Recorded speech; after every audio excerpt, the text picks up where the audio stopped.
Crime and Punishment, 1866, is one of Fyodor Dostoevsky's most striking works. Set in the gloomy streets of St. Petersburg, it tells the story of a young law student, Raskolnikov, who commits a murder and then struggles with the crushing weight of his conscience. Dostoevsky explores the darkness of the human soul, the psychological burden of guilt, and the transformative power of compassion. This is not merely a crime story, but a timeless reflection on the endless struggle between good and evil, reason and conscience. St. Petersburg, a city trapped between damp walls and covered in mist. Footsteps echo through narrow streets, carrying the weight of poverty and despair. This city is the mirror of Raskolnikov's soul, dark, suffocating, and hopeless. The young student walks with thoughts that have consumed him for days. Poverty has crushed him, but the heavier burden lies within his mind. His theory of the extraordinary man gnaws at him. Can some people rise above society's laws? Can a small crime be justified for a greater purpose? Inside him, voices collide. Hunger and despair clash with pride and intellect. As he walks beneath the gray sky, he is not wandering the city but the narrow alleys of his own conscience.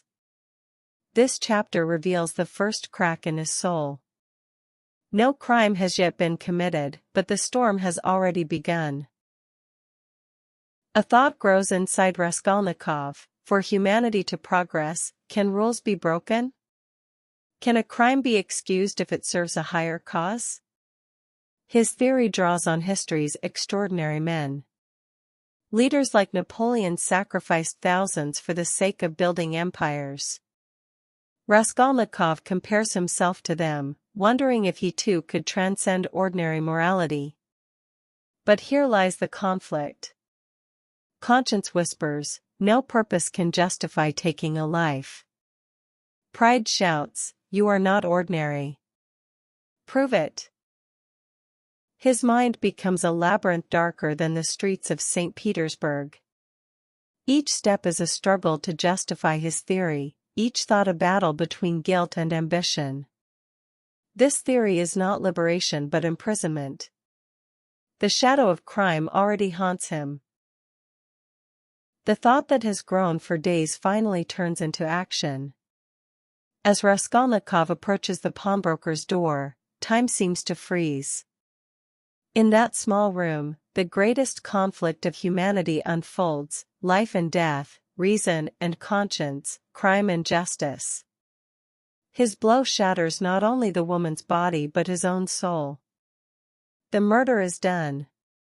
Yet what follows is heavier than the act itself: silence. The streets of St. Petersburg no longer reach him. He hears only the screams inside his mind.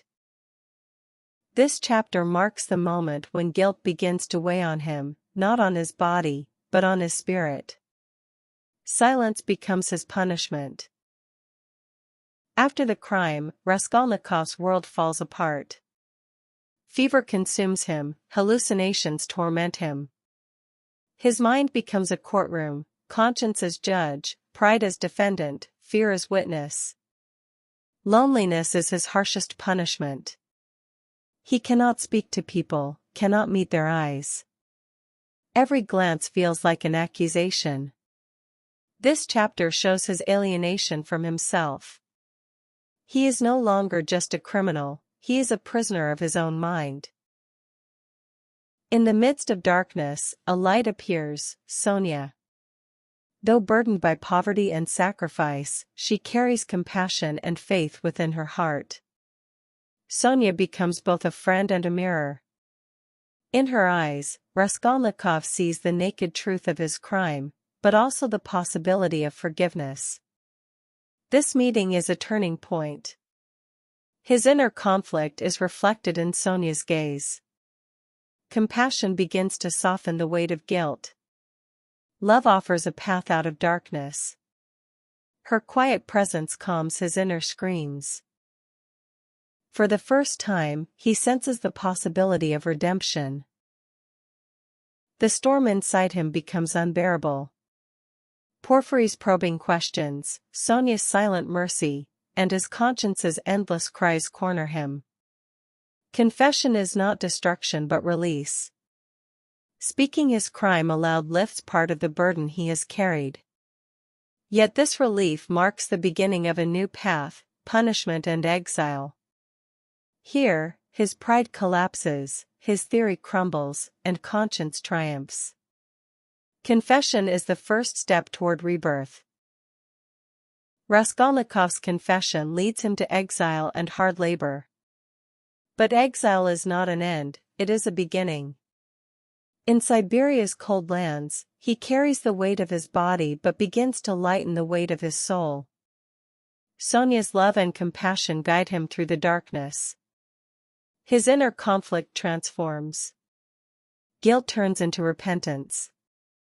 Conscience becomes a guide, not a tormentor. Love rebuilds his spirit. Exile becomes the doorway to rebirth. Crime and punishment is not just the story of one man, it is the story of humanity's eternal struggle. Dostoevsky reminds us. Crime is committed not only in the world but within the conscience.